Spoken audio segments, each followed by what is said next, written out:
saacadu markay ahayd 10kii barqanimo ayaa waxa la soo qabtay nin lagu magacaabo deeqo aad arkaysaan deeq la yiraahdo magaciisa ninnimo uu ku sheegto laakiin magaciisa dhabta la yiraahdo deeqo Cabdullaahi Aadan oo in muddo magaaladan ku noolayd oo matalaysa inay nin tahay dumar badan xiriir la yeelatay sida aragtaan hubaysan oo magaaladan muddo badan dhex maraysay iyadoo nin ah waxaan ku guuleysanay inaan helno muddo dheer ka bacdi inaan gacanta ku soo dhigno deeq oo magaciisa deeqa yahay baaritaan dheer ka bacdi waxaan ogaanay inay tahay qof haween ah ujeedada iyo danta ay kala hayna wali hadda baaritaan bay ku jirtaa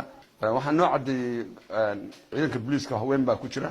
baaritaan ay ku sameeyeen baa waxa ka soo baxday inay tahay qof haween ah waxaani waa waxay u isticmaali jirtay nin ahaan oo qalabka ninkay ka dhiganaysay dhexdu ugu xirnaa markii baaritaanka lagu sameeyay waxa ka soo baxay in waxaan ay nin ahaan u isticmaalaysay iyada waa su'aali kartaan inay dumar tahay aniga hadda af joogo lama adeega iyada baa joogtaa idinta liigu soo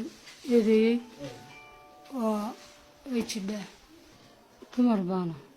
qofka waxaan u watay dukaan baa leeyahay dukaankan ku waardiyeystay meel go'aan qofna kuma dilaan qofna wax kuma yeelo gabadhan gabar cunug iyo ayadoo nafteeda haligaysa baan gurigeyga keenaan